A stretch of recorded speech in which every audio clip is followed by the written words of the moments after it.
Okay, so I'm Matthew, and I'm doing this campaign called Threads of the Ancient Realm, and JT is gonna take us through my heresy and what I put together. I'm a fan of Lord of the Rings, probably like most people through the movies, um, and I read The Hobbit when I was a kid, like a lot of kids have, and then my son actually read Lord of the Rings. Get this, shame, walk of shame.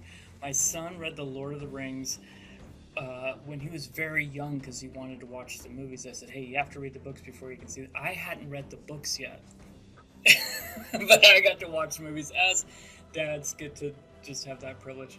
So Mm, later, I went back and I read the books, and oh my gosh, they're so good, and it adds so much layers. And then I went through and read the Silmarillions, which was a first pass, and that actually brings us to you, who you've read it more than once, which I think you kind of have to do. yeah. So I am currently on my seventh rereading of the Silmarillion. Planning once I'm done with that, going through.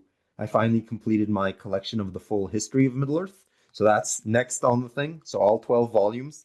That's probably going to take years, but it's an endeavor that's worth taking. Um, so yeah, I am in the solidly in the category of a Tolkien nerd. Um, And so, yeah, we're going to go over, I suppose, some of the main story beats that we've experienced in the previous arc of our campaign. And we're going to rank them. We have a nice ranking system in Husdul, dwarvish for those not familiar.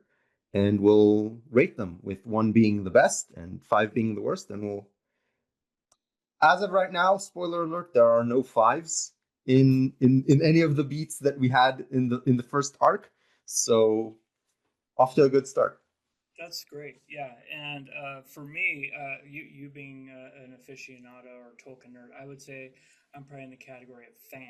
Like maybe a little bit more than a fan, right? I'd say enthusiast. Enthusiast is a step above fan. There You're we go. not you're not insane, which is good. Like I am in a lot some others in the world. I wouldn't say a lot because that I don't want to label anyone inappropriately, but I would consider myself a fanatic. That's for sure. Okay, so I'm at the enthusiast level, and in that I came across. So what's kind of helped me put some of this together is I ran into the One Ring. My sister wanted to play D&D, and I found the One Ring. I'm like, hey, I could wrap my head around this. She has since bailed because I'm an enthusiast. Look, got her a little overwhelmed because I got into MERP as well. I discovered Middle Earth role playing game. I was like, whoa, there's all these maps. It's amazing. So I've been trying to integrate those together with being at the enthusiast level. And so, talking with JT, we kind of came up with this way of saying, hey, where am I falling with my enthusiastic level of knowledge? Exactly. Great. So I guess it's time to see my report card. Yep, I guess we'll just dive in. So I joined the campaign. We've already had three sessions. I joined in at the start of session two. So I don't have any points from session one, but there's nothing bad in session one. There are no major things, and if we have time when we go through sessions two and three, we can circle back and talk sort of more free form about whatever we want to talk about from session one. Excellent. Um, Because I do have questions about session one, so that sounds great. Perfect. And again, I am also a player, so there are some things that I don't know the full extent of them. There are just the hints, whatever the players are given and the information they're given. So there are some things that maybe they have a rating now that is one thing, and as whatever the story behind the hints continues, the rating can change. So that's everything is given from the perspective of an insane player, not without any sort of background information or insider information for what Matthew, the lore master, has planned for the players, just as a precursor to that. Yeah, and I'll have to be careful in not giving any spoilers to you as well. Exactly. In defense of myself. Yep. So all that's fine. You can just say, you'll find out and just leave it at that, and I won't push. So again, the notes that I have and the ratings that I give to these beats, and these beats are just stuff that I, as a player, thought might be important or felt was important to us as players in real time. So there might be stuff that I completely missed as a player that you, as the lore master, felt would have been important. And then if you want to bring that up, we can sort of circle back again and talk about that as well. So that's totally fine. All right, so I guess we'll just dive in whenever you're ready. Yeah, what's the first one that you got up? Okay, so number 1 from session 2 is the troubles. Wait, before we go into that, sorry. Sure. Can you go through the rating system really quickly? Absolutely. So as you can see on the screen, we have this nice 5-point rating system, with 1 being the best, 2 being the lowest. Every rank has its name in Hustul or Dwarvish, with the corresponding rune, just for flair and for fun. Each one is assigned an element, essentially. So number 1, which is the best possible rating, mithril, of course, because it's mithril. The description with that would be, it's a faithful adaptation of, or an extension of, established canon. It's great, it's wonderful. An example of that would be the Ents attack on Isengard. There are some flaws in the Lord of the Rings trilogy, but that scene specifically is absolutely perfect, in my personal opinion. And so that's an example of an excellent adaptation.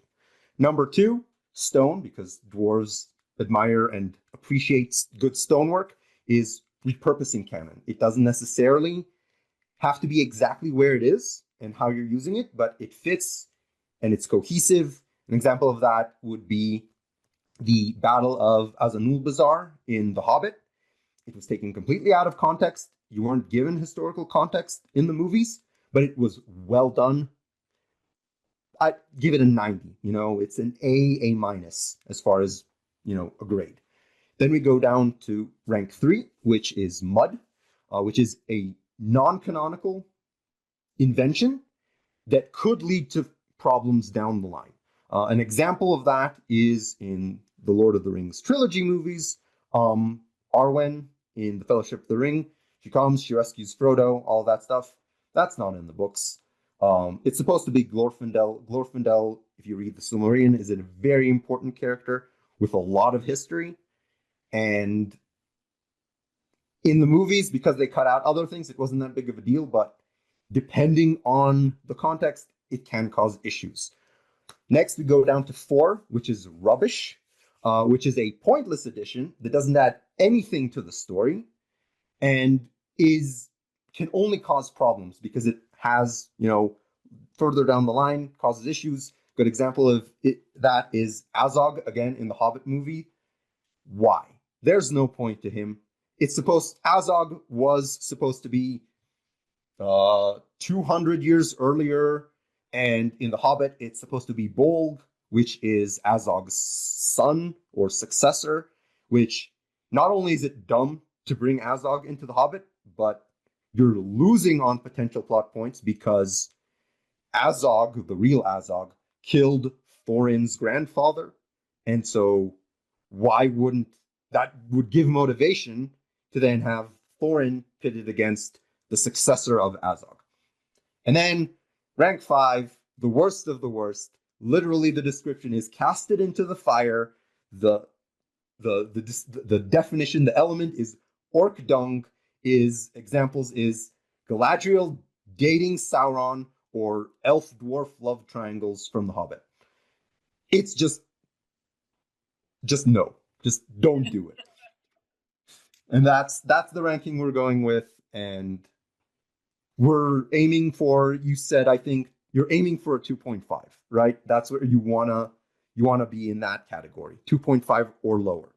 Right, I aim for 1 with the understanding that nobody's going to be 1, but like try to hit that 2.5. Maybe it'll be some 4s or 3s, but try to avoid it.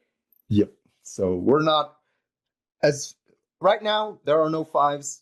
Today there aren't even 4s. So I think there are no 4s. We'll go down the list, but I don't think there are any 4s. As an average, as an average, you're doing well. You're doing well for the first arc. And again, we're all still learning the system, and when you're learning a system, you have less time to focus on the story and the lore. And as you go and you get more familiar, it gets internalized. And the massive tens of thousand year history of Middle Earth starts to coalesce in the back of your head. And then when you come up with stuff, you're like, oh, this source is not exactly accurate. I can tweak it and make it more lore accurate than wherever it is that I found this particular thing that inspired an idea. So that's sort of... Yeah, the first 6 sessions that we're doing, we're in session 4 coming up, is I consider a prelude. We're getting our sea legs. Exactly. Cool. All right. So I guess we'll dive right in. Sounds good. Okay, so session 1, or my session 1, session 2. The first bullet point I have is the troubles in Tharbad, and if you haven't watched the previous sessions, they're on the YouTube channel, right? They can watch it so that we know what we're talking about. But bullet point number 1, so the troubles in Tharbad. So as an overview, there's problems in Swanfleet. The builders in Tharbad, this is me paraphrasing what we as players heard in the session. The builders in Tharbad are attempting to dam or divert the Grey Flood to stop sickness from spreading. Fish with black gills, frogs losing their voices have been noted, and that the road south of Tharbad is muddy when it should be snowed, because in the campaign it's the middle of winter, which has carts getting stuck in the mud, and the ground is too warm for midwinter. Does that pretty much summarize the main idea of the bullet point? I'm nervous, but yes, that does. Okay, so this got a ranking of 2, which is good. So the only real notes that I have is that in the session, the NPC that told us about these troubles said that Swanfleet is south of Tharbad. It is not. It is in fact northeast of Tharbad. Tharbad sits on the Grey Flood, which essentially divides what was the southern border of ancient Arnor, later Cardolan, and Enedwaith, which was sort of a no man's land between Arnor and Gondor, and then later Arnor and Rohan, after Rohan was gifted to the Eothade by Gondor. So that's good. So that's just a minor sort of geographical error. A little bit of an in-game faux pas, because I was thinking, this is just what I was thinking, is that just south of Tharbad is where the roads were getting kind of muddy, and does that align? Yeah, that works, because there was the road. There was the ancient road that connected Gondor and kind of Arnor. Yes, so kind of coming into Tharbad, would that cause that? Yeah, so the thing is, so Tharbad was built early in the Second Age, or in the middle of the Second Age, by the Númenóreans, when Númenor was still in existence. And it was basically, they first constructed the city of Londare on the coast, where the Grey Flood spills into the sea. And the reason they built it there is because they didn't have enough timber on Númenor. They basically came to Middle-earth to harvest timber, to build more ships, to explore more of Middle-earth. They eventually finished off all the trees by the coast, and so they sailed upriver and established Tharbad as a further outpost, further inland, to continue harvesting trees. That's a whole nother issue that we can discuss if we want to. But essentially, Tharbad was built on both sides of the Grey Flood. And the Grey Flood is a very wide, very slow-flowing river. It's not like the Anduin that's very treacherous. It's a very calm river.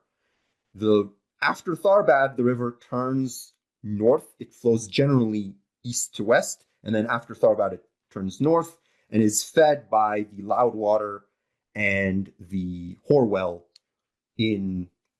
that flowed down from the Misty Mountains even north of Rivendell. And Swanfleet is a wide, marshy area northeast of Tharbad, where the Horwell and where the rivers meet, also the river that comes down from Moria. And there it's very marshy. It's called Swanfleet because swans naturally congregate there. And so the whole area is very wet, both north and south of the river. So mud is not an issue, especially in the time that, going back to your question, the time that we're in now, Arnor has been gone for almost 1,000 years since Arnor completely was finished. So Arnor broke up in 861 into the three sort of minor kingdoms of Arthedain, Cardolan, and Rudar. Then around 1200 or 1300, I don't remember exactly, the war with Angmar started. It lasted for over 600 years.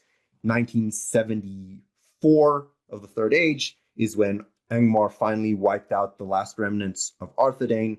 Arnor was no longer a kingdom at all. But even before that, the relationship between Arnor and Gondor was disintegrating. And so the North Road that historically connected Gondor in the south and Arnor in the north was already deteriorating. So by this point in time, it's not really a road, it's more of a muddy track anyway. And so if something is going on and the weather isn't right and things are weird, for sure, mud is going to be everywhere. Excellent. Awesome. Thank you. That was amazing. And then one other point, and this is not detracting from the score that I gave you. This is in addition. So canonically, by 2965 of the Third Age, which is when our campaign is taking place, canonically Tharbad was completely abandoned. It was abandoned about 53 years earlier in 2912. 2911 was the long winter, and it was a really harsh winter. It lasted many more months than normal. A lot of people died in Eriador. And then in the spring of 2912, the Great Flood flooded and basically wiped out the remnants of the city, and anyone who still lived there left, either migrating north to Bree or maybe south to Gondor, to far western Gondor, crossing along the coast. But canonically, at this time, Tharbad, no one lives in Tharbad. But because we are playing the One Ring, and the One Ring has an official module in Tharbad, their history of Tharbad differs from that, and there are people living in Tharbad. So that is something that is not really accurate, but I'm not detracting from what we're dealing with because we are playing within the canon established, in addition from real canon, the canon of the One Ring. So that's just a side note that Tharbad shouldn't be a thing, shouldn't be anything more than just a ruin at this point in time. Good to know. That is helpful. So blend the two, and yep. It's also still kind of movable. We might go back to 2950, but that won't change anything. Yeah, it's still, you're now 38 years after it was finally abandoned, and it was declining for a long time. That is written in the background that the One Ring gives you, that it was declining, but they sort of changed things that it was declining, but it wasn't declining that fast. And then when the floods happened, the last leadership of Tharbad left, and then they came back. So they have a whole sort of alternate history of Tharbad, which, since Eriador in canon is pretty much empty and deserted, Eriador literally means the lone lands. And so in order to give players more locations to go to that aren't just another ruin, another ruin, another ruin, it makes sense that they would pick something like Tharbad to give it a little bit more life. So even to them, I would say, okay, I can understand why you would do that for a game like the One Ring. Gotcha. Nice. Next thing is Theron, the Ithilien Ranger, which our party met, who told us about what's happening in Tharbad. And who I had said was Mandos, who is completely not Mandos, but such it is with GMs who are juggling too many things. But exactly, if you are probably only us are watching the videos, but if you do see the videos and you hear of a ranger called Mandos, that's Theron. Yep. So he just one bullet point note of who Theron is. So he was traveling to Rivendell when he met our party to warn Elrond about the troubles in Tharbad. I will give him a 3, not a 2. So there are a couple things. So by, like I mentioned earlier, by 2965 of the Third Age, the people of Gondor didn't know, no one knew about the Shire, other than like the Rangers. The Shire was not a well-known place to pretty much anyone past the boundaries of Bree and the Dunedain Rangers. So almost nobody in Gondor would even know about the Shire, much less just an Ithilien Ranger. Again, under the assumption that he is just an Ithilien Ranger. Even though by this point, yeah, so that's one thing. Another thing is that only very high-ranking members of the Steward of Gondor's inner circle would even know who Elrond is and where Rivendell is. Even in, this is, more than, 50 years later, Boromir, who's the son of the Steward, it took him more than 3 months to find his way to Rivendell. Rivendell was established near the end of the Second Age, about the third quarter of the Second Age, and was a haven and was a hidden haven. Most people don't know where Rivendell is. The Dunedain Rangers do, and probably not all of them. Only the, again, inner circle of the chieftain of the Dunedain, which by our period in time is already Aragorn. Spoiler alert, if you don't know who Aragorn is, he's the chieftain of the Dunedain. And so it's not very likely that if anyone was going to go to Rivendell, it would be someone like Boromir, except Boromir was quite young at this time. And second of all, there's like this weird discontinuity of why would some Ithilien Ranger come from Gondor, end up in Tharbad, see the problems in Tharbad, and then go to Rivendell? There's sort of a discontinuity and like a mismatch of like rank and knowledge that would be available to you at this rank within Gondor. And then again, also like I said, so there's pretty much been no contact between Gondor and the North for about 1,000 years. So going back to the 1900s of the Third Age, during the early parts of the war with Angmar, Gondor and Arnor were already completely separated from each other. There was no sort of real alliance between them. And only in, I think it was the 1960s or 1950s, the last king there was a sort of the line of kings in Gondor was broken, and there was sort of this contention because the king of Arnor claimed the throne of Gondor because he had married the daughter of the last king. And then there was a whole political thing in Gondor, and they ended up refusing and refuting the king of Arnor and electing a new king who was a distant relative, still a descendant of Anarion, the brother of Isildur and the son of Elendil, but from a distant cousin of the last king. But despite that, because the two kingdoms were now joined by marriage, that's when the alliance was sort of reforged, and that's why at the end of the war with Angmar, a massive military force from Gondor was sent, but that was, again, almost 1,000 years ago. And since then, there hasn't really been anything. So why would anyone from Gondor even be sent to the north? So that's why him as a character gets a 3.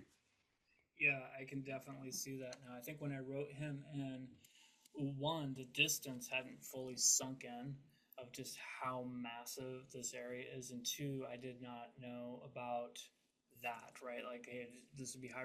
I kind of saw him as somebody who was uh, told this is really not our problem and made it his problem. But Yep. even with that, why would he be all the way up in Tharbad, which was a good point, Yep. which I could probably fudge something, but then how would he know of Elrond, know how to get up to Elrond, and he, because I could see if he knew about that, knew how to get up there, then sure, maybe I'll go let him know because he's an elf and this might be something that he'd want to be aware of. Exactly. But it seems like, yeah, I agree. Like that's a three. That's a how would even if he had some reason of being up there and had the information, it would still be ridiculous for him to even find it. But Exactly. it's in there now, so now I need to figure out, does he just die? Probably I not. mean, there could be ways, you have ways around it. And because there are multiple discontinuities, you can focus on the ones that are easier to fix and say, okay, we'll fudge the other ones. But there you can massage it. That's fine. I will try to work out a way to get that three down to a 2.9. Exactly. I'm dealing with integers. So if it's less than a 3, it's a 2. So you don't have to worry about Yeah, percentages here. because he will likely, depending on what the party does, because it's very open world, you likely run into him again, right? And Yep. so I have to kind of factor this in and go, okay, how do I not dig myself into a deeper hole? Or, do I just stay at three with this guy and just keep working it out, or do I try to massage it a little bit? So Yep. yeah, it's good to know. Yeah, because like you could do something like, well, one thing is because there is no connection between Gondor and the North, one thing that would probably have to do, and I'm not telling you to do it, I'm just saying like ideas off the top of my head.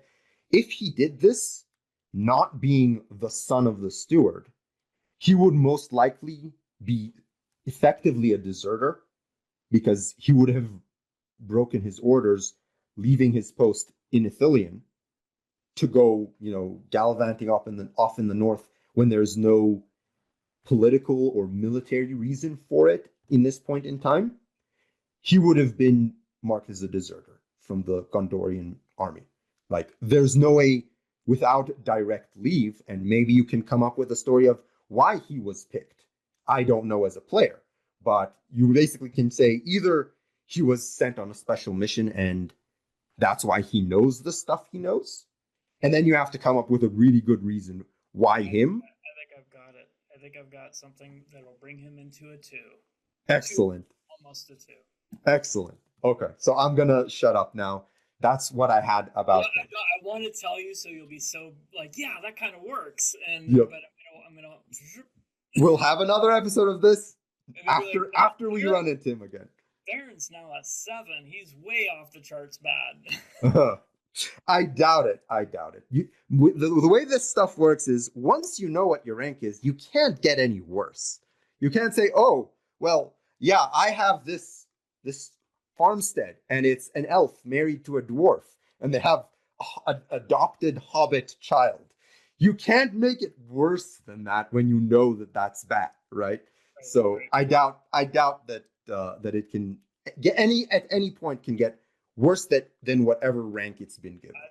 I think I may have solved half of this. Excellent. I'm now excited to come across it, and because like you said, exactly, it's an open world. We might never run into him again. Yeah, one of the things I do is after everybody plays is I've got some dice and I roll things around, and I'm in very little control of where the NPCs move and how they move. Yep. All right, so that's that. So next point is the Tower of the Last Dawn, which is a big important thing both in session 2 and session 3. So all I have here is, so I did the measuring on the map. So the location where you placed it is about 22 miles southeast of the ruins of Annuminas. And we'll get into Annuminas later. I have a point for it as well. But so I have a few notes for it. So I translated the name into Sindarin because the Numenorians, and by extension the Arnorians, the faithful, spoke Sindarin, Elvish, lower Elvish, or not high Elvish, and everything had both a name in Westron in common and a name. Anything important also had a name in Sindarin. So the Tower of the Last Dawn most likely would be Barad Methemwiniel, which is a direct translation, Tower of the Last Dawn. Arnor, you'll notice that I haven't given it a rank. I actually have that. Barad Minuel. Once a beacon of knowledge in the wanting days of Arnor, began as a watchtower, but became a sanctuary for lore and history. Exactly. So the only difference in our Totally translation. fictionalized by me. Yep. No, that's a perfect translation. The only thing is your translation means Tower of Dawn. And meth means last. So method would be last dawn. Gotcha. So it's a minor translation. And again, it's been more Well, I think what I was doing there is, and sorry to interrupt, is no, that no. it was called the Tower of Dawn because you could see the dawn, and then the quest is called Tower of the Last Dawn. I see. So that's a mistake on my end of what is the full name of the tower. Exactly. That's the poetry of Middle Earth. Perfect. So that's good. Note that I haven't given it a ranking yet. I'm going through my notes first. Arnor could very well have built a tower that would later become sort of a scriptorium outside of the city. That's perfectly logical. If it wasn't destroyed in the early Third Age due to decay, then it would have been sacked by forces of Angmar in 1975. Again, I have notes about Annuminus, but Annuminus was abandoned a long time ago, in the very early years of the Third Age, after the death of Elendil at the War of the Last Alliance. So if it didn't fall into disrepair and sort of the scribes continued to use it, it would have been destroyed in around 1975 when Angmar basically swept through the remains of Arnor. The trolls that we encountered as player, very likely to be in the hills south of Evendim, because, again, it's been more or less abandoned for almost 3,000 years. And so they're more likely to have been in the Emin Uyal north of the lake, because it's further away from sort of open spaces, but there's no reason trolls wouldn't migrate south of the lake into the hills and forests around the tower. Perfectly fine. And so I'm going to give it a rank of 1. That's an excellent adaptation.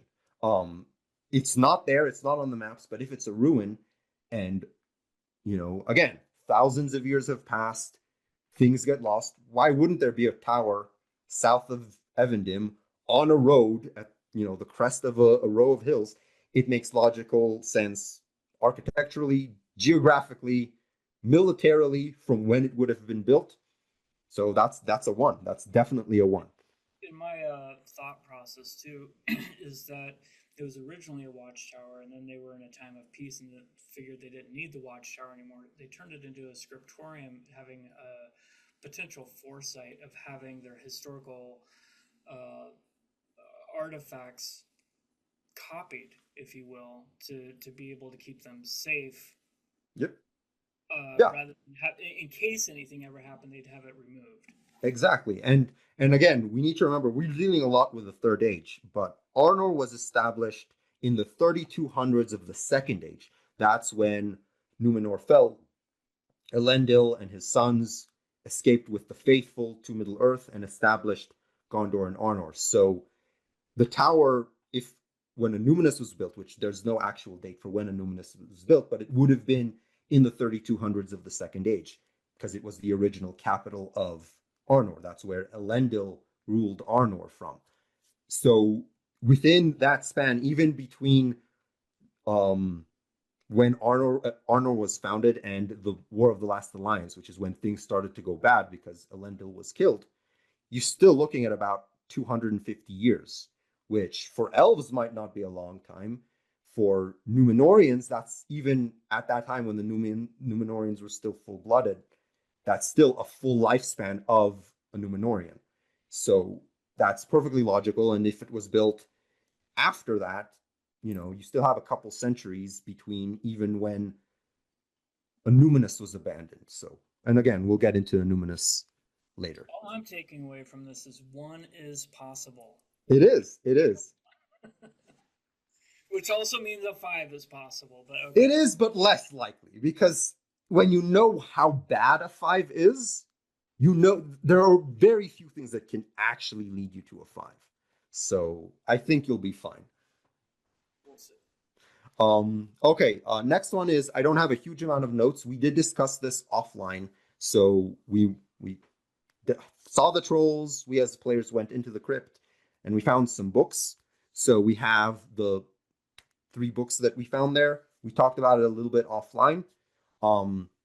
I won't go into too much detail, but essentially for all 3 books in all, I give it a 3 because of the issues we talked about. The star-kindled shields, talking about the original sort of description of it was, the Elder Wars in the First Age. Highly unlikely, but, we talked about ways to tweak just the description of those books, and then it fits in. So that's why I gave them a 3 overall. Primarily because of that book. The Lake Evandem book would have just been a local history book, essentially, which makes total sense. And then the Gloaming Pact, I'd give it somewhere between a 2 and a 3, just because the likelihood of Arnor at any sort of level of the hierarchy in Arnor or Arthedain at that time, sort of trying to emulate and seeing if they can copy the magic that the Witch King is using, not really likely. Additionally, this tower would have been built, whenever it was built and in use, would have been several centuries or thousand or millennia before Angmar and the Witch King were even a thing. And so there's a bit of a time discontinuity there as far as why would it be in that tower? Most likely that tower was abandoned, and that's sort of going back to the previous one, depending when the tower was sacked. If the tower was still in use, even after Numinous was abandoned, all the way into the war with Angmar, then that would sort of raise it up to a 2. But overall, that book is a 3 itself. So the average of all 3 books is a 3. That makes sense. Because again, I don't want to get into spoilers. Once you brought up the timeline, then I can agree that breaks the timeline a bit. But with some of the other things you'll see. Yep. The timeline, I can agree that, because I did not know about that. And yeah, in transparency, I figured that the tower would have likely not lasted. They're going to go along with the kingdom. As the kingdom falls, they're going to just dissipate. Yep. And then the tower would have been destroyed when everything got sacked. Yep. So it's like now you're dealing with like minutia of a century here, a century there. So as far as where your timeline is, when the tower was built, I've got a way to fix the timeline. Perfect. Don't tell me. Don't spoil it for me. But yeah, those are my notes as far as the books go, and that's everything I had for session 2. And now we can go on to session 3, unless there's something you want to bring up from session 1 that I missed. Let's see here. So session 2, I think we hit. No, I think we hit everything. There was the vision. Yeah. But all that's like, yeah, I think, yeah, if you don't have that in your notes, let's move on. That sounds great. Okay. So, starting first thing straight off the top, the Lesser Foul Watcher that we encountered in the crypt. So we found it in the crypt below the Tower of Dawn, and it was a spider-like creature with tentacles, just as a brief sort of overview of what it is. The ranking I will give it is a 2. So there are a few issues. It's going to be a 3, but so it was close, but overall I'd give it a 2, sort of with some caveats. Again, based on the fact that I'm a player and I don't know the history of what this creature is and exactly what this creature is. So the 2 is based on some assumptions. So it's somewhere between 2 and a 3, but based on some possibilities, which I have in my notes. It has a lot of notes. It's a 2. So my notes. So Watchers are there's only one instance of a Watcher being written, the Watcher outside Moria. So Watchers are possibly a species or subspecies of the nameless things that Gandalf mentions about the creatures deep under Moria, that he went through their tunnels when he fought Durin's Bane, the Balrog. So they live deep underground, and this is a quote, that they gnaw at the roots of the earth and are more slimy than fish, and are older than Sauron himself, potentially even older than the creation of Arda, the world as well. So that's like background on what has been hypothesized by Tolkien scholars about Watchers, because there isn't that much written about them. Now, on the other hand, spiders, like Shelob and the Mirkwood spiders, are descendants of Ungoliant. And that's, again, that's a Silmarillion thing. So Ungoliant is known to have, quote, from the Silmarillion, come from beyond Arda in the darkness that lay around the world when Melkor first gazed upon it. So Ungoliant is known to be older than the world, than the creation of the world. Essentially, she's a space alien spider from millions of years ago, or something like that. She helped Morgoth destroy the trees in Valinor, bring about the great darkness of the world. It's a whole thing. It's basically the background for most of the Silmarillion. So after Morgoth used Ungoliant to destroy the two trees in Valinor, they escaped east over the sea to Middle-earth. Then basically they fought Ungoliant, almost killed Morgoth. So again, Morgoth is Sauron's boss. Or Morgoth makes Sauron look like less than an orc. It as is far a, as a distinct moment in the Silmarillion for me as a reader.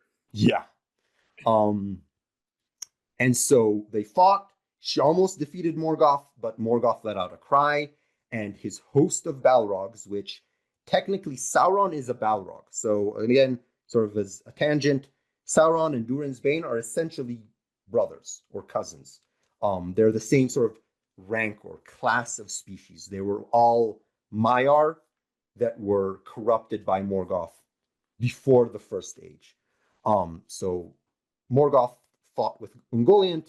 He let out a cry. The Balrogs came with their flaming whips and basically chased her away.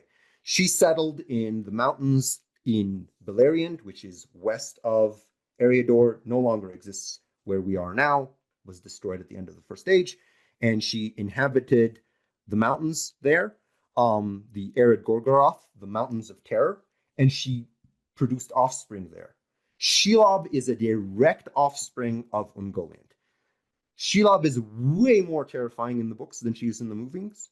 She's way more sinister than she is in the movies. All the spiders in Mirkwood are offspring of Shelob. Shelob migrated to Mordor sometime in the First Age before Beleriand was destroyed. So that's a little bit of background information. Now, anatomically, based on the description of the, sort of going back on topic here, anatomically based on the description of the lesser fowl Watcher, it's either a Watcher / nameless thing or a spider. It can't really be both. And so you basically have two options with it. And again, maybe you have that already decided. This is coming from my perspective as a player, having just encountered that thing. So if it's a nameless thing, which is not likely, but maybe it is, then the crypt under the tower is not that deep and not that old. For it to be a reasonable habitat for nameless things. These things are, miles and miles beneath the earth. So it could be argued that the well by the tower, when they dug that well, they hit a fissure, and the fissure was very, very deep. And that's how... I'm not going to smile. No, you're not. So that's an option why a nameless thing would be so far up the surface. But again, nameless things don't like the sunlight. They don't like being close to the surface. And so that's a thing. And then... I will say that, yeah, that is one, just to give you the ridiculousness of it, Yep. is I had in my notes as a placeholder octopus spider, which is just not great. It's not great writing. It was a placeholder. It was a placeholder. It was a placeholder. And then I was thinking, well, it's kind of like a Watcher, but it has like spider-like legs. And yes, I don't think it's much of a spoiler to anything that this well is more than a well. Yeah. So that's the thing. And then the other option, again, as a player, not knowing what you have planned and the whole background of the creature, is if it's a spider, which sort of at face value is more likely to me as a player without knowing everything that you have planned. So if it's a spider, it's likely an offspring of Shelob, like the spiders in Mirkwood. And that which would make the tentacles sort of physiologically impossible, because Ungoliant was a spider. Let me throw this at you, because I want to know, I want to learn. Sure. This Mm-hmm. is what I was thinking. The Witch King and that area and everything that had gone over there, it's just defiled. Yep. It's just a bad area. And so from that, evil thrives. And this is just what I was thinking, is that this area is just going to have nameless things, evil things, right? Yep. And that's where this kind of came from, is birthed out of this. So you're in a way it's possible, but you're sort of hyping up how powerful the Witch King is. The Witch King is a powerful sorcerer. He was a sorcerer before he became the Witch King, before he became a Nazgul. He got a ring of power, which made him even more powerful, and then he became a Wraith. His power is much less tangible. Even Sauron can't really create things. Sauron didn't create the orcs. Morgoth created the orcs. Well, I think what I'm driving at is the Witch King didn't create this being, but rather with all of the war and with all of the decay, it just created an environment that was. It's like tilling your garden and making it for nice tomatoes, right? You're just making a place where things can grow. So again, the Witch King did that, but not to the scale of what this creature looks like as far as it's how ancient it is or how powerful it is. The Witch King's sort of effect is, for example, look at the Barrow Downs in The Lord of the Rings. Those Barrow Downs were the ancient burial places of the kings of Arnor, and later the princes of Cardlin, after Arnor was fractured. Because of the Witch King, evil spirits came and inhabited those tombs. That's where the Barrow-wights came from. But that's sort of the level you're looking at the kind of effect that the Witch King could have for evil to take root. Especially considering that this area is actually quite far from Angmar and is actually closer to Lindon, the lands of the elves, than it is to Angmar itself. So sort of geographically, you're sort of in a gray area of how much of an influence on the land itself the Witch King would have had, considering that he came there at the last battle with the remnants of Arnor, and then was swept back east by the elves and Gondor. So he kind of didn't come back again. Yeah, he didn't come back, and specifically this far west, there was the battle, there was the war, but then he was driven back east. So he wasn't even there that long compared to the Barrow Downs, which is much further east, much closer to Angmar itself. So yeah, that's good to know. Yeah, I think these are interesting, and this is there are the kind of approved One Ring adversaries, and then there's the Circle of Noms. I think it's Noms. The homebrew. Yep. And then there's me. And Merp. You can't forget Merp.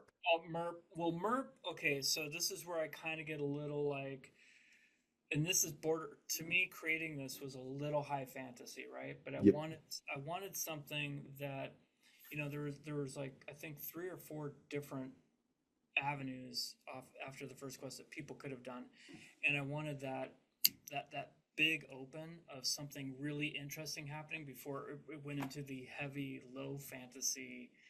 Bit by mosquitoes for 3 hours, right? Exactly. So you Midgewater marshes, everyone. Exactly. So to not defend the 3 or not change it, but to defend it. Yeah. No, and again, this is coming from me as a player not knowing things. No, so I think it's great. When I was creating, I'm like, this is. I think saying like it's a nameless thing is like on the Great British Bake Off when they say it's rustic to get away with it. Yeah, no, that's the thing. The nameless things is a catch-all phrase. More or less, anything that touches the high fantasy realm as far as monsters go, you can just say, oh, it's a nameless thing. It's a nameless thing. Yeah, and I want to make sure to keep this is kind of about as high fantasy as it gets. There might be some things that broach around in there, but this is about the level of high fantasy. Exactly. So So that's sort of my rating. Sort of, it's a 3 or it's a 2, which is good, but it's 2 sort of contingent on what it really is, and me as a player not knowing what it really is. So it's a 2, and it's basically sits between, almost exactly between these two possibilities. Is it a spider, therefore an offspring of Shelob, or not an offspring of Shelob? Maybe it's an offspring of Ungoliant, that is a sibling of Shelob, that also migrated into Eriador in the first age and made its home deep underground there. You know, Shelob, as a spider, decided to go for the mountains around Mordor. Why there are burrowing spiders? Maybe it's a spider-like creature that burrowed, and then it happened to burrow deep underneath the exact site where the Numenorians then built this tower. I don't know. So it could work either way. And that's why I gave it a 2, because whatever way you explain it, you can make it, fit really well depending on what it is. On face value, a spider with tentacles sort of straddles those two possibilities, and so that's why I gave it a 2. Awesome.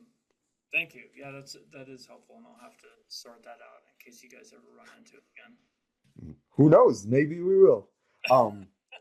Okay, number 2. The next item on our list is Meldris, the ranger from the southern Angmar Dunedain. Just a couple bullet points. He was following a band of orcs in heading north towards Lake Evendim, and he's attempting to assemble all of the northern rangers, all of the Dunedain rangers, into essentially a council to discuss the situation in Annuminas, which we will discuss. That's the next thing on the list, Annuminas specifically. This was my thinking too, is that he's a little further than, just to see where I'm at. He's a little further than he should be, because he's in more of the southern, and I still have to learn a lot about the Rangers. He's in the southern Angmar kind of, I don't know if it's called tribe or faction of Rangers. It would be, and I'll get into my points, but it would be sort of, there are very few of the Dunedain left. The Dunedain are essentially the remnants of the noble houses of Arnor that maintain the more or less full Numenorian blood, like Aragorn. They're not necessarily blood related to Aragorn directly, but they're all of the same sort of genealogical level, as far as... Yeah, and at this point of putting him in, I did feel he's a little far from home. Yes. Yeah. Okay, so that is there. That is in my notes. But again, so do you want the ranking or do you want my notes first? I will let you go. I just wanted to say this is what I kind of was aware of this, and the other thing is Numinous is something that maybe even correct my thinking a little bit, is something that they sort of kept an eye on and maybe were able to traverse through and kind of keep the evil a little bit at bay, or monitor. I mean, they weren't living there, or maybe they had some people here and there with it, but at this point it's just, don't go there. This is just not a place to go anymore, and we all need to get together to figure out how to deal with this. Yep. So I'm gonna put your mind at ease. He's a 1.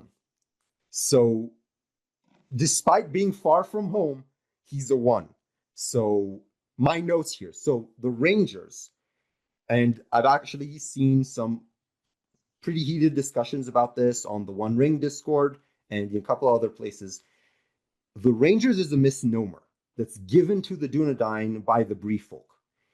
And there's this argument going on about the sort of this seemingly connection between the Rangers of the North, the Dunedain Rangers, and the Rangers of Ithilien.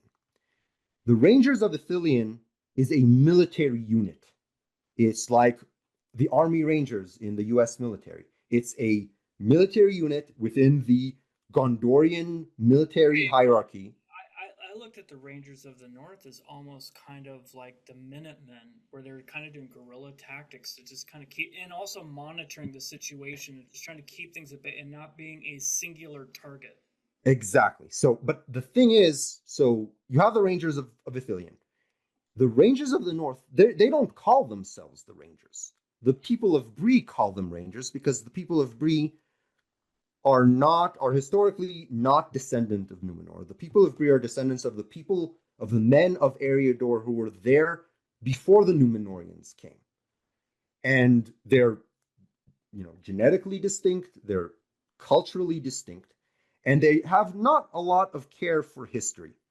And so they don't remember that 1,000 years ago, and even more 2,000 years ago and 3,000 years ago, they lived within this kingdom. They remember that there was a king, but they don't remember much else. And so they don't draw the connection that the Dunedain are the direct descendants of the kings and lords of Arnor.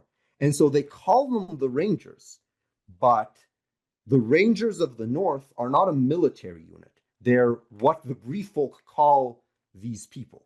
Now, they do, like you said, they use sort of guerrilla-like tactics to keep watch over basically their ancestral home and keep the forces of Sauron and the remnants of Angmar at bay, also to protect the Shire. The Shire doesn't have any sort of defense structure. They're protected without their knowledge by the Dunedain.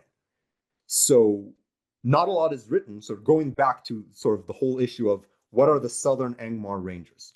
So Tolkien didn't write about the military structure of the Dunedain, but assuming that there were a few thousand of them throughout all of Eriador, it would make sense that they would sort of split up the entire sort of subcontinent, if you will, or the entire region into sort of distinct territories that are protected and watched over by individual groups, and that they would name those groups after those regions. I would expect the Southern Angmar Rangers to have a lower life expectancy.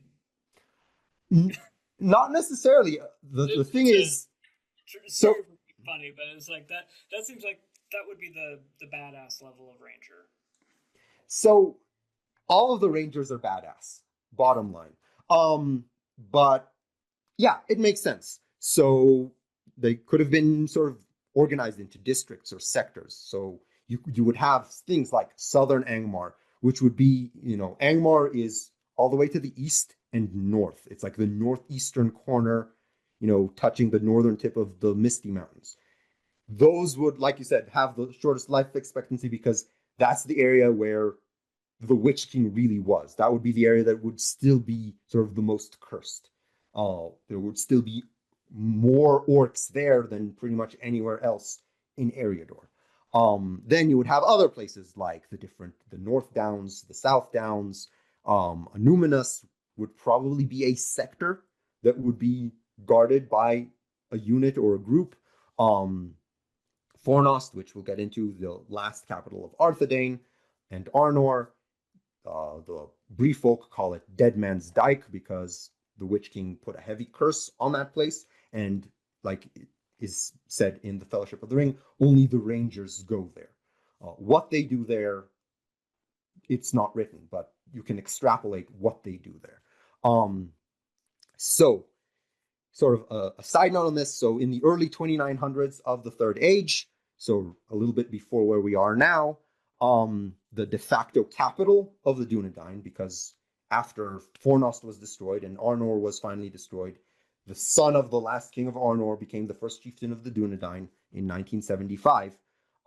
They moved around. They never stayed in one place for long because they became a nomadic people, sort of protecting with a very small population, a very large area. But around this time, the temporary capital of the Dunedain was on the eastern bank of the river Horwell, so northwest of Rivendell, in the area that's called the Trollshaws. So if you pull up a map of Middle-earth, it's sort of northwest, because Rivendell sits at the foot of the Misty Mountains. Then there's the Horwell and the Loudwater, which flow from the north.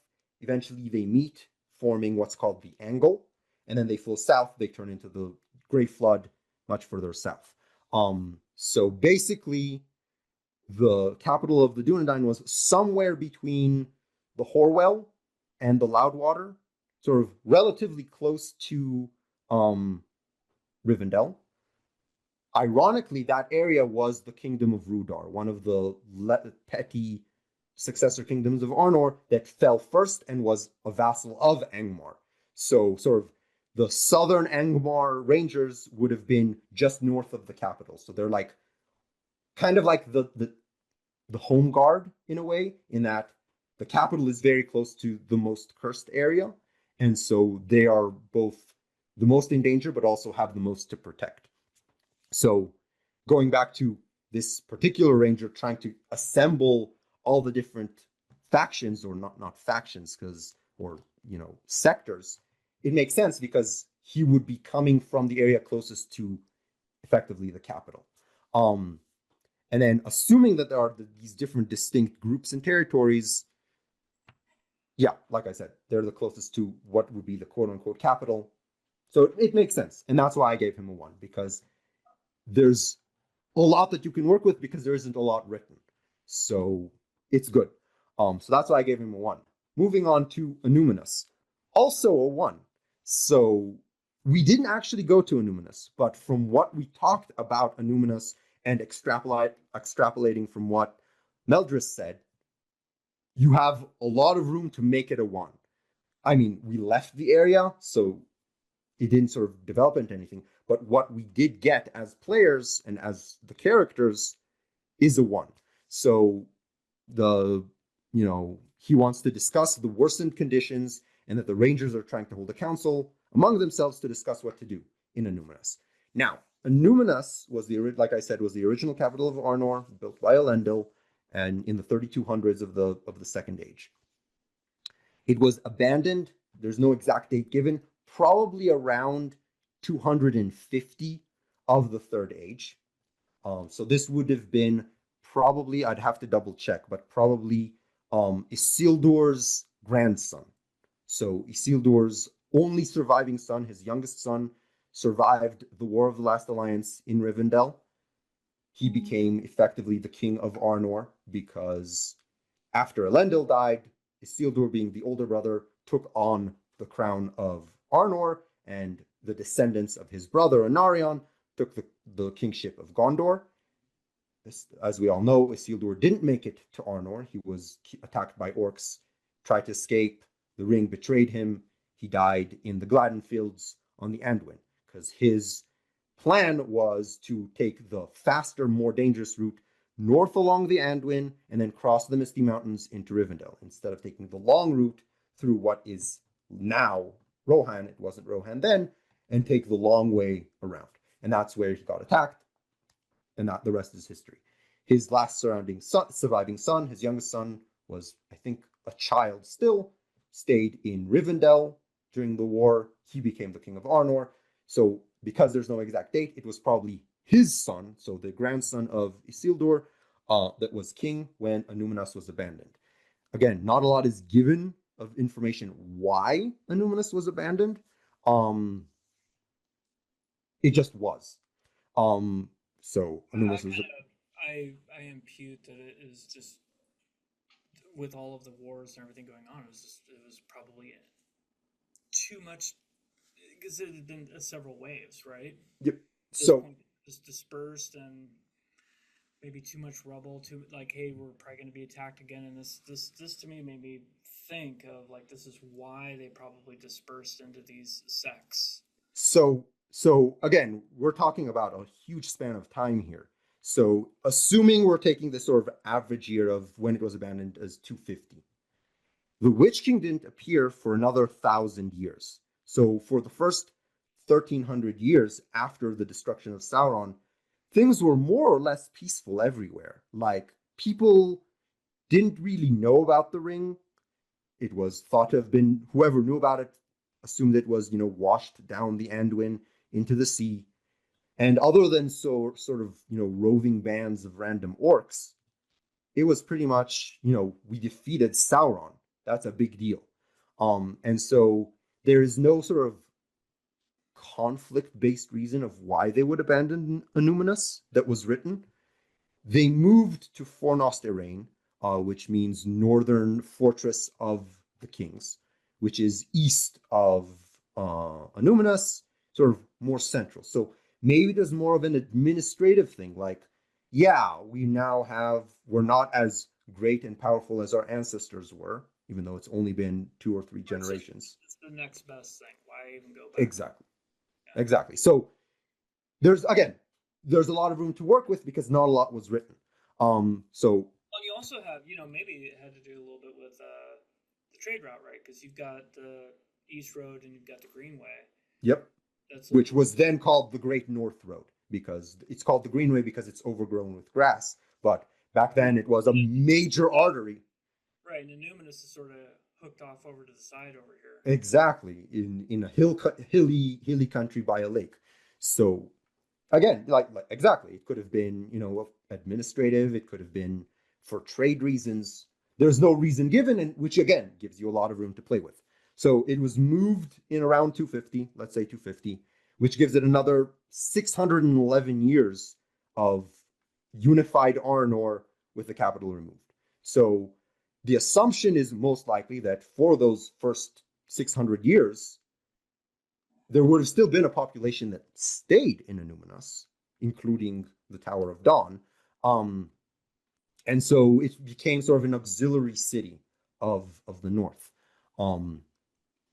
And then, not to mention the fact that we also have to discuss the Palantiri, the seeing stones. So there were 7 of them.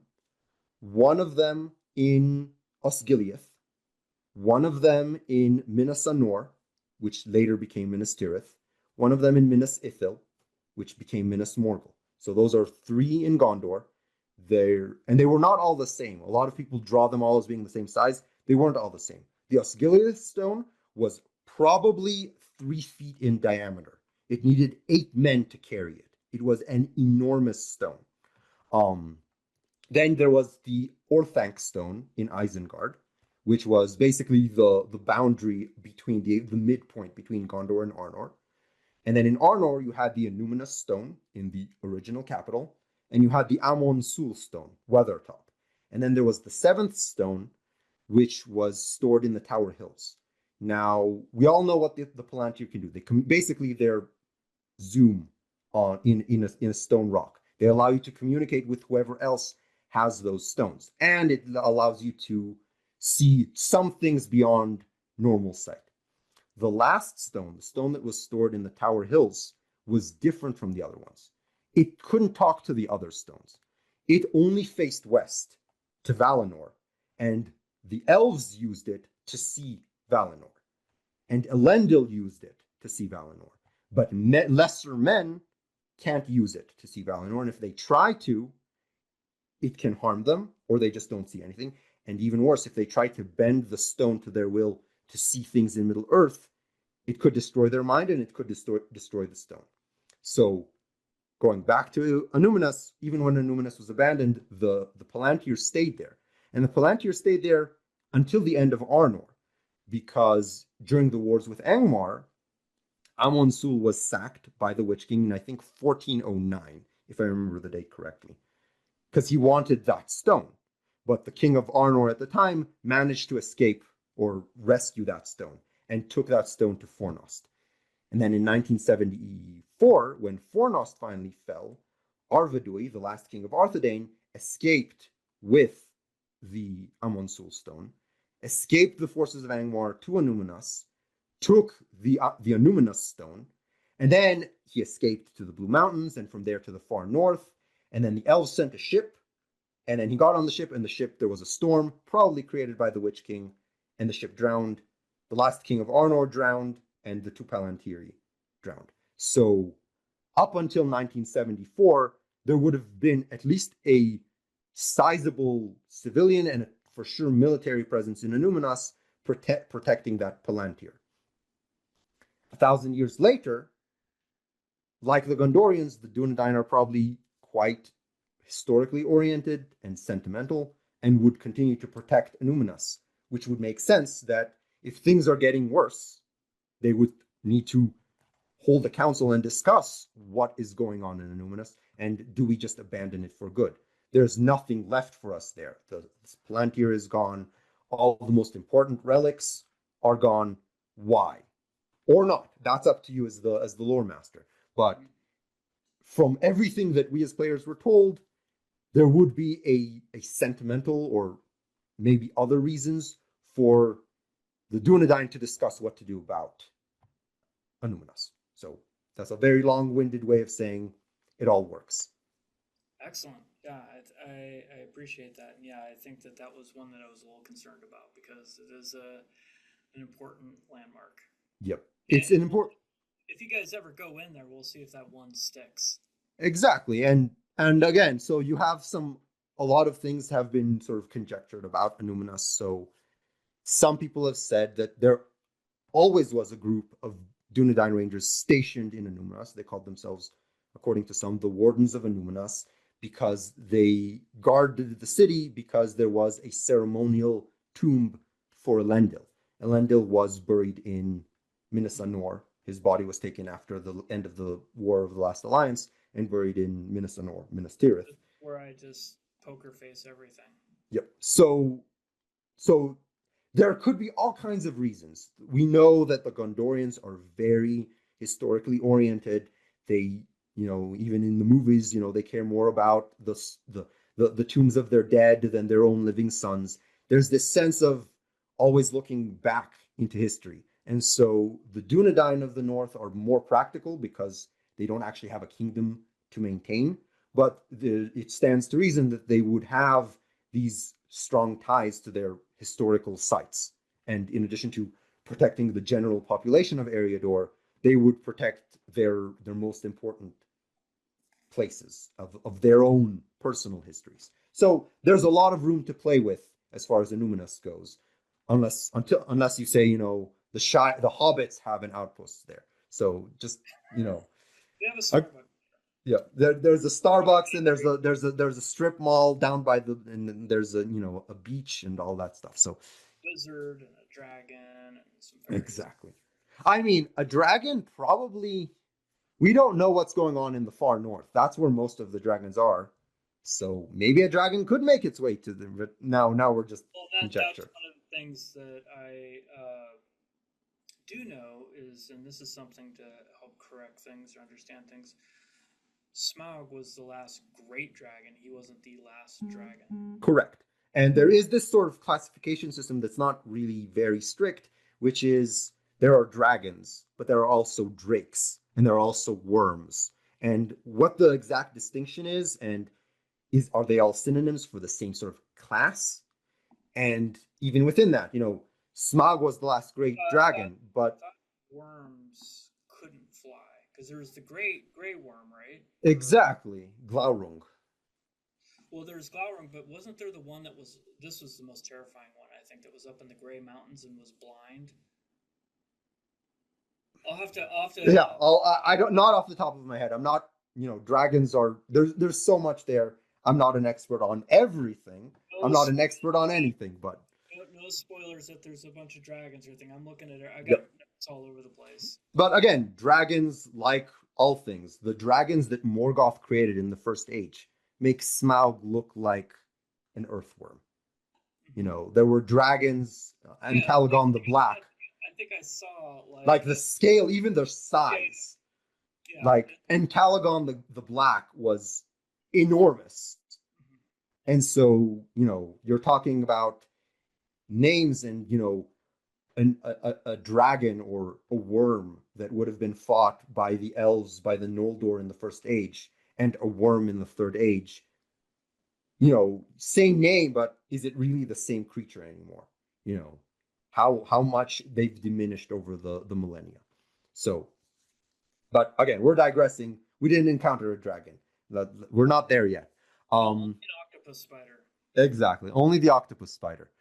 So next I have 1, 2, 3 more that are more or less minors. They're just, a few tiny things. So the first one, which I brought up for you before. So if whoever's watching this hasn't watched one of our party, watched the actual sessions, one of our party members is Paladin Took II, Pippin's dad, which we have some potential world-breaking dangers here if something happens to him, because Pippin hasn't been born yet. So we have to be really careful of our little, furry-footed friend. But he has this sort of minor arc where he was looking for his cousin, Esmeralda Took. I've brought this up before. Esmeralda is his sister, not his cousin. Oh, did I say cousin again? Yes. Actually, I don't think you said cousin in the session, but it was never corrected that it was his sister. So I'm just bringing this up. So for anyone who doesn't know, Esmeralda Took is Paladin Took II's sister. She ends up marrying the Master of Buckland and is Meriadoc, that is Mary from the trilogy, that she's his mother. Mary and Pippin are first cousins. Mary's mom is the sister of Pippin's dad.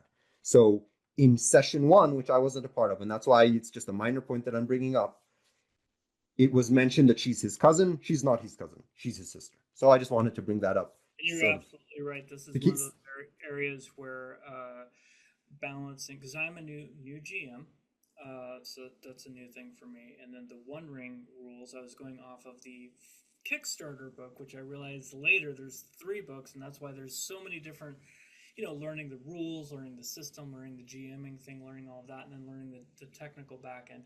Yes, I missed that she was the cousin and not the sister. Yep. And shoot, I forgot to correct that. I did get one thing right though, is I believe I'm gonna butcher the name, but Paladin Took marries, I think, Irma Gertrude or something like that. Starts with an E. Yep.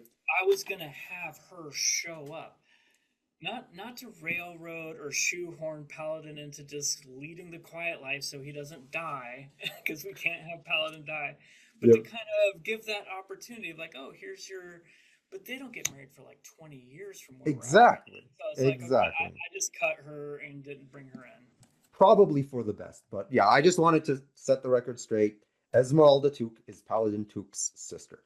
So that's that. Perfectly, a minor thing. So I gave it a 3 because there could be issues, but that she's his sister. Us as players know she's his sister. We just need to sort of come up with a way to make sure. Effectively, the 3 is we have Paladin Took in our party, and something could happen to him. So it's more of a 3 as far as the general Took family goes, as far as our relation as a party to them. Well, and actually, one of the other things, just to kind of consider this Paladin conundrum, is nothing happens to him and he becomes super heroic. That could also be canon breaking. Exactly.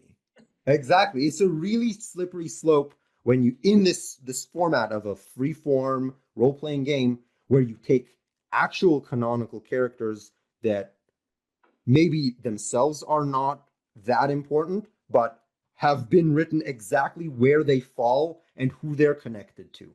So, playing Paladin is not as egregious as playing Bilbo, but you can have close to that level of cataclysmic effects if one thing or another thing happens to him.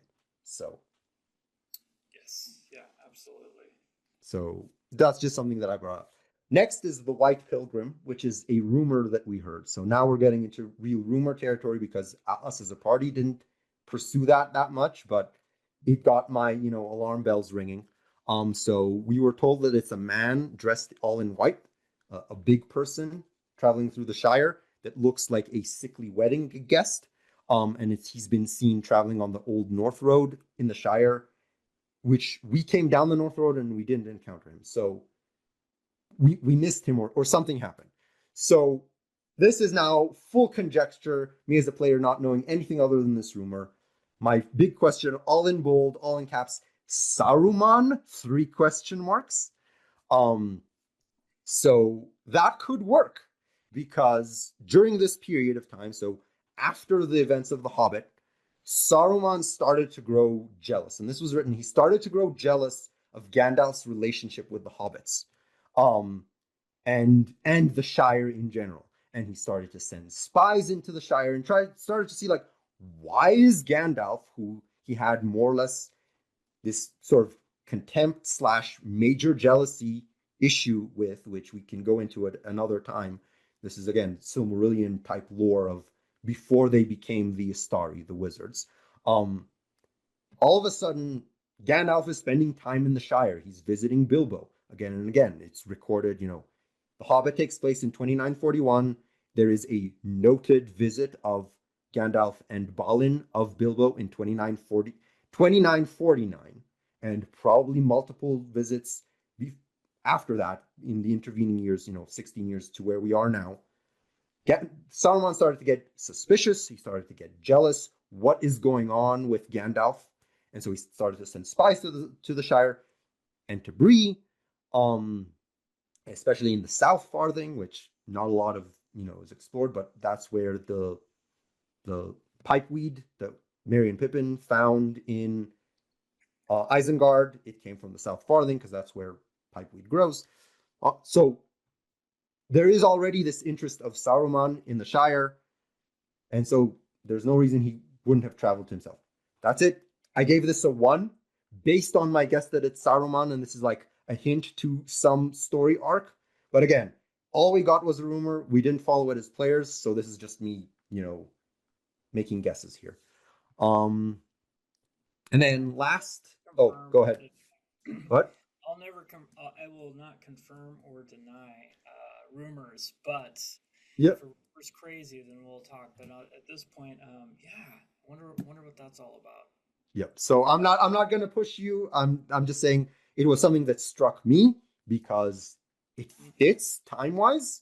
So I'm just gonna leave it at that. It's a 1.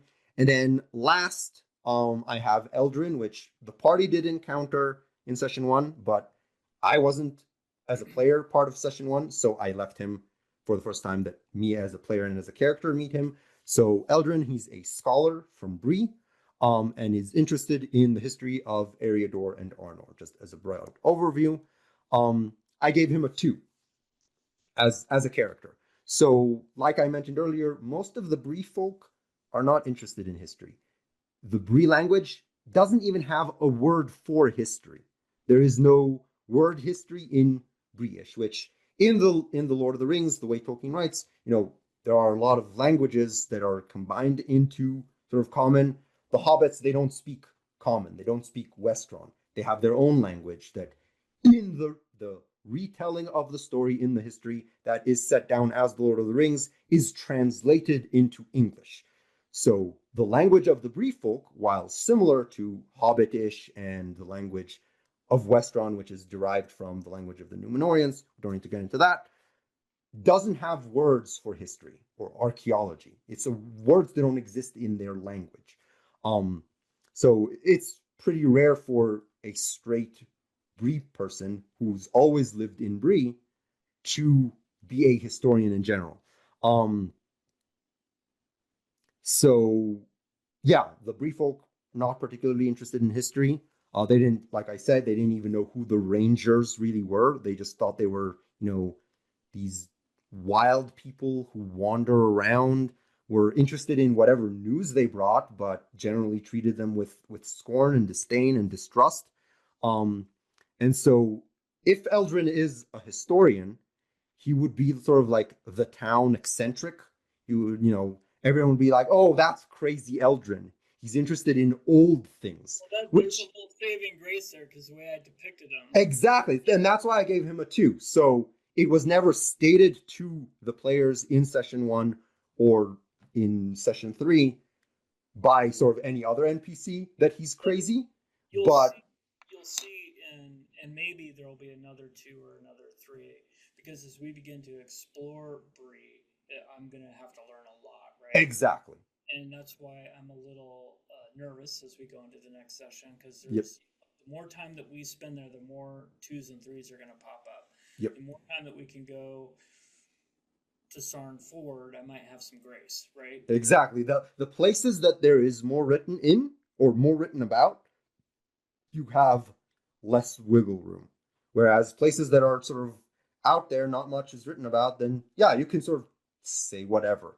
Yeah, and I would say that he's actually written off after somebody that I knew, kind of. I'd go to this coffee shop, and there was this guy who looked a lot like Eldrin, and he had stain on his beard, and he had the glasses, and he would just compose music. And I asked him, like, hey, do you work at Ben Royal Hall, or do you do composition? He's like, no, I used to be a music teacher, and he could hear it, and he would just compose music all day long in this coffee shop, and that's who he's modeled after. Wow. Yeah, so again, I gave him a 2 because he's a really good and very interesting character, and there's a lot of room there, but the only reason he's a 2 and not a 1 is because we as players weren't told by, Barleyman, or not Barleyman, Butterbur, or anyone else, oh, don't listen to crazy Eldrin, where someone that eccentric by brief folk standards, he would come in, he would be, it's not that he would be kicked out of the prancing pony, he would be served, but there would be this constant level of ridicule, and every newcomer to the inn would be told, oh, don't listen to crazy Eldrin, that type of thing. So that's the only reason why I gave him a 2, because him as a character and what we know about him is so unusual for a Breeman, that it would have been noted to us as players. In the next session, you guys will, because we're going to do the fellowship phase, and then Yep. the fellowship phase will then plop you right into his location. Yep. Obviously, you've given him the books and you've given things, so you're going to have an interaction with them. And then that location, which I can't say anything about in itself, may not even exist in Bree, and you might be like, that's a 2 or a 3 again, or it might solidify, because I think I'm circling slightly around what you're saying a bit. Mm-hmm. Not a complete outcast, but definitely a little bit of a wingnut. Exactly. He's not rejected by the people of Bree, but he's just, the town eccentric. Yeah. I think we'll see. I think you'll be happy to see kind of where it's going if the location passes.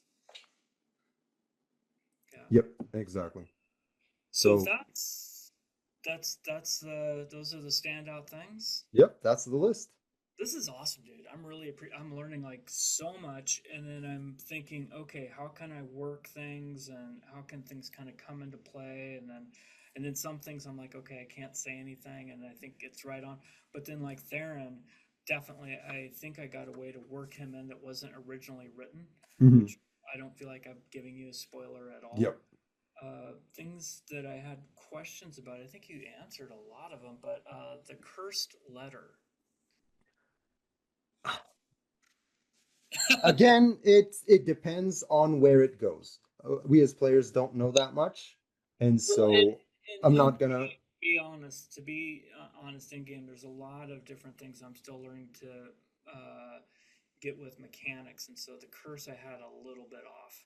Yep. But in general, I think my question is more around a person. I got to be careful not to say names. A person of the stature of what you kind of were alluded to running into. That was that tower, having the ability to curse an object and to have other ones that are now blessed, like you got blessings from different books. Yep. Again, as a player, not knowing who this person was, but based on what we were told, he was some form of probably Arnorian sort of noble of some kind, and something happened to him. Again, I'm making assumptions based on what us as players encountered that had something to do with the Witch King, and there was a lot of sort of resentment and feelings of abandonment. Strong emotions could lead to curses.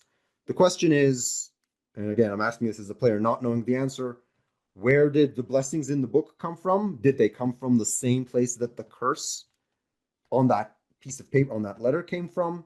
So there's a lot of open there. I would probably...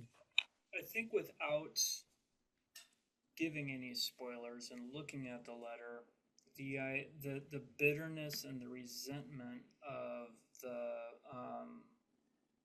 both kind of Morgoth and of the Valar, this person's just over it with both of them, and so showing that these mighty beings give you breadcrumbs, which are the blessings that everybody got. But at the end, the real power is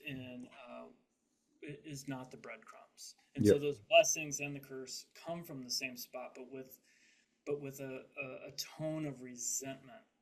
Because in this person's mind, one person would have found all of it, not a party. Yeah. So again, it depends on who this person was. Like, I don't think I'm giving much away. No. Again, you didn't give anything away that couldn't be deduced as a player. But we don't know who this person was. Was he a man? Was he an elf? You know, who he was would also sort of lead to different outcomes. Elves are much more likely to be able to leave behind or result in blessings and curses, but are much less likely to become resentful. And so, you know, if he was a man, you know, who was he? You know, when did this happen? Based on what we encountered, we assume it's around the time of the war with Angmar, not before, because before that the tower would have been just a tower with books. And so there's a lot of unanswered questions. But based on what we know, I'd probably give it a two because I don't know everything as a player. So I'd give it a two, sort of. And if we come back to it, either through what Eldrin will find or if we'll go back to the tower, maybe that. A good area.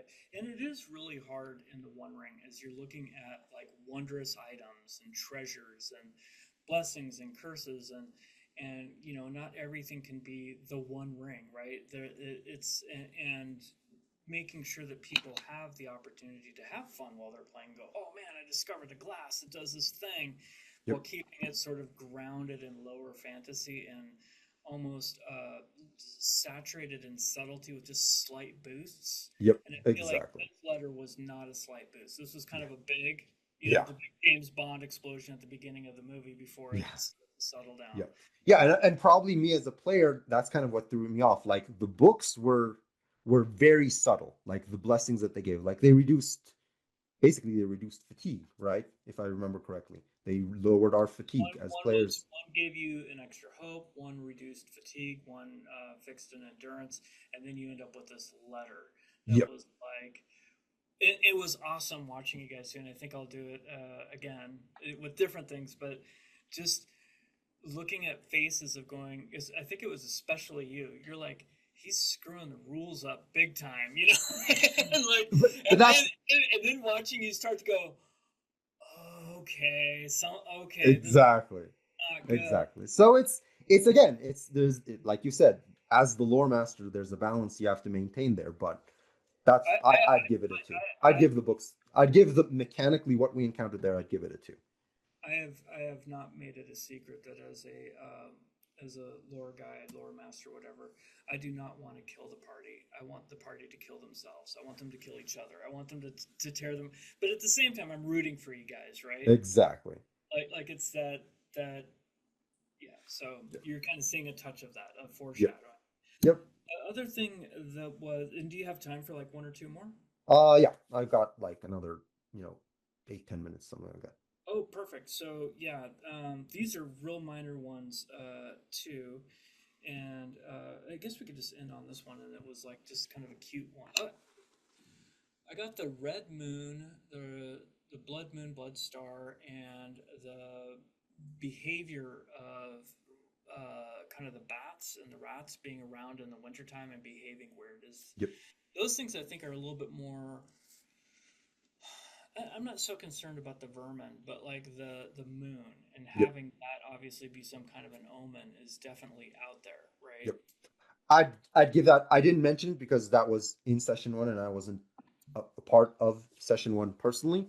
But I would give that a one because it's so broad and vague and can leave an opening for pretty much anything. So that I'd give a one.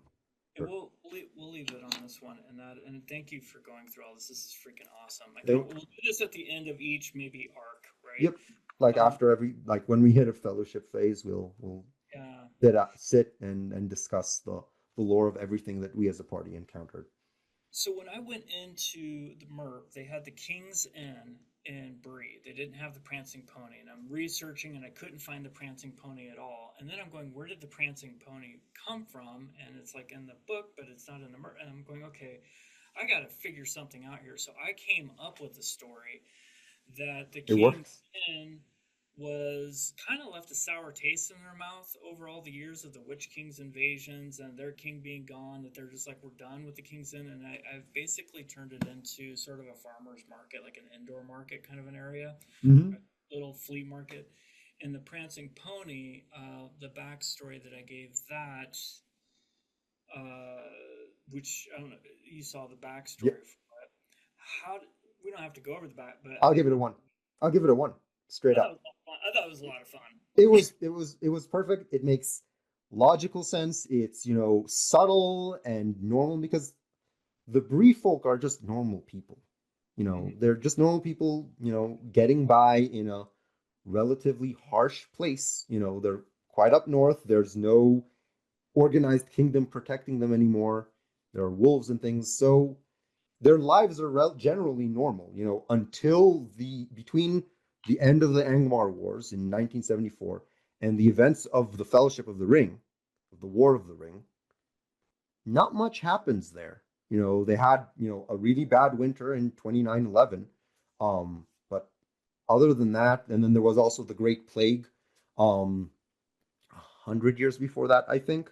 Um, but these are like, it's normal life. These are normal people. And so the history of the inn would be normal. He tried to raise horses. He sucked at it. But he But he was was really really good good at at making beer for exactly. everybody And so he laughing just at him. and so he changed professions and started a successful inn as far as an inn in Eriador can be. And I think that's how life happens. You want to do something, and it turns out you're doing something else much better. Exactly. And so normal life happens and the rest is history. So yeah, the backstory of the prancing pony, definitely a 1. So with that, it brings us to the end of Thrar's Hammer of Truth, and I will make a agreement with you that if you give me a 5, I won't kick you out as long as you keep playing, even though I've earned a 5. And my goal is to not I'm earn not I'm not expecting 5s. Don't worry about it. There wasn't even a 4 here. yeah, So we'll see when we get to major shifts. But I'm nervous about a couple of things. And then coming up next is we don't even know. We don't know what the next character arc is, but we know we're kind of kicking off with your friend Henry Birchtree, yep. and we'll kind of see where that leads.